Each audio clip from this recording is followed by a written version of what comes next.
General assessment थी उस तक हमने पढ़ लिया था। सेक्शन 67 में डिस्ट्रीब्यूशन तक, ठीक है। आज हमने पढ़ना है सेक्शन 68 से। 68 है, इसके अंदर बात की गई है petition के बारे में। जो यहाँ पर सेक्शन 68 दिया गया है उसके अंदर बात करता है petition के बारे में, अर्जी के बारे में। कि फॉर एग्जाम्पल अगर एक लैंड ओनर है और उसको उसके ऊपर जो टैक्स लगाया गया है वो कहता है कि वो टैक्स सही नहीं है, जो मुझ पर टैक्स लगाया गया है वो टैक्स सही नहीं है, ठीक है। मेरी जो जमीन थी वो 5 एकड़ थी, लेकिन जो रेवेन्यू ऑफिसर था उसने क्या किया, मेरे ऊपर 6 एकड़ के हिसाब से टैक्स लगा दिया है। तो वो क्या करेगा, रेवेन्यू ऑफिसर के खिलाफ या रेवेन्यू ऑफिसर को एक एप्लीकेशन सबमिट करवा सकता है।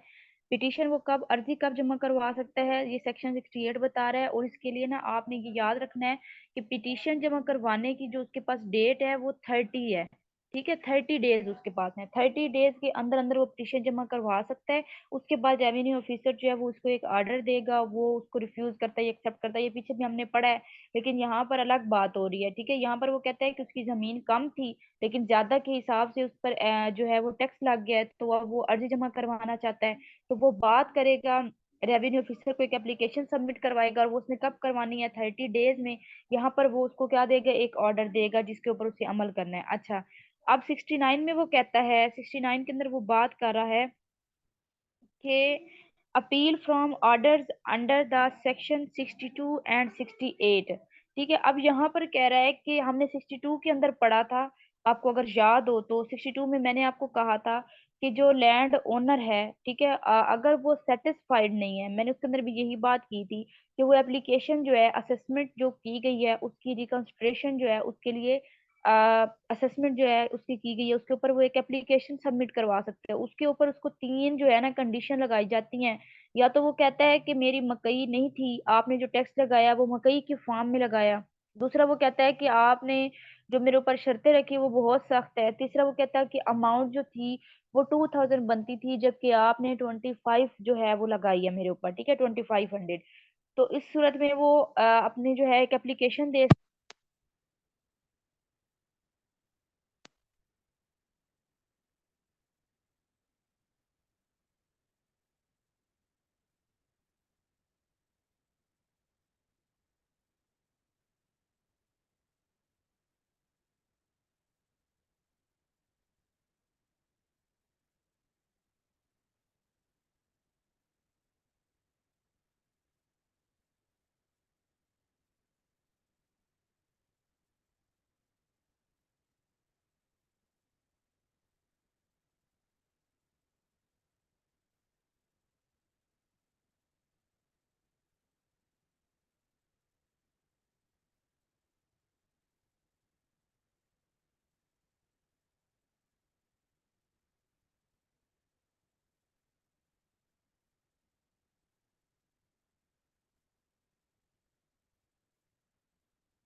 किसी भी जमीन के ऊपर आप कितना टैक्स इंक्रीज कर सकते हैं।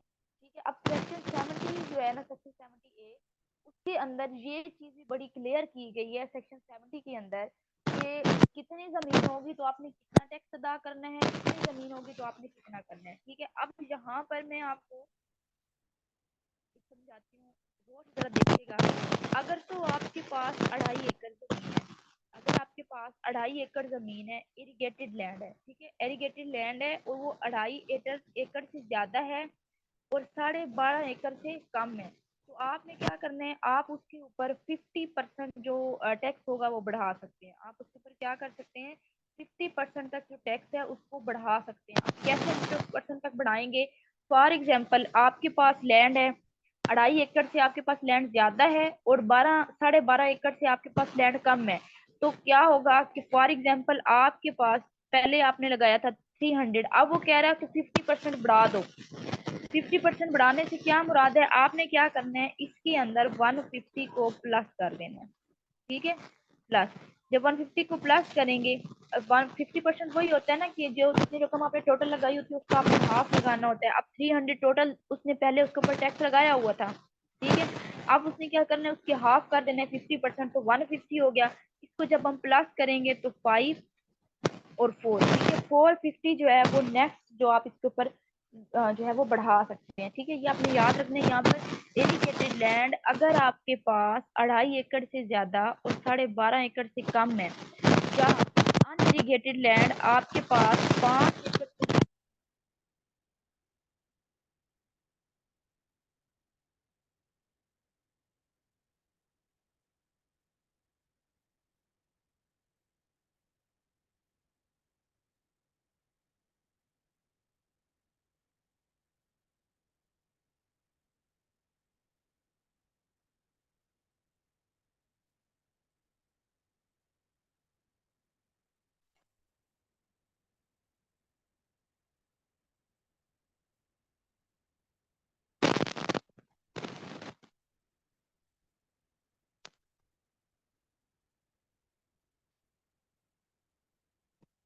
कहते हैं कि अगर आपके पास एरिगेटेड लैंड जो है वो 12.5 एकड़ से ज्यादा और 25 एकड़ से कम है, या फिर एरिगेटेड अनएरिगेटेड लैंड जो है, अनएरिगेटेड जो लैंड है वो 25 एकड़ से ज्यादा है, 25 एकड़ से ज्यादा है और 50 एकड़ से कम है, या दोनों जो है वो दोनों मिला के एरिगेटेड दोनों मिला के 12.5 एकड़ से ज्यादा और 25 एकड़ से कम है, तो उसके ऊपर 100% टैक्स जो है के ऊपर क्या किया जाएगा, 100%।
ऑलरेडी, तो फिर आप उससे टैक्स वसूल नहीं करेंगे। ये उसने सेक्शन आपको बताएंगे 70E के अंदर। ठीक है, फिर अगर कोई कुएं वाली जमीन आ जाती है, कोई मस्जिद की जमीन है, कोई स्कूल वाली है, या कोई कब्रिस्तान है, तो उसके ऊपर भी आप टैक्स नहीं ले सकते।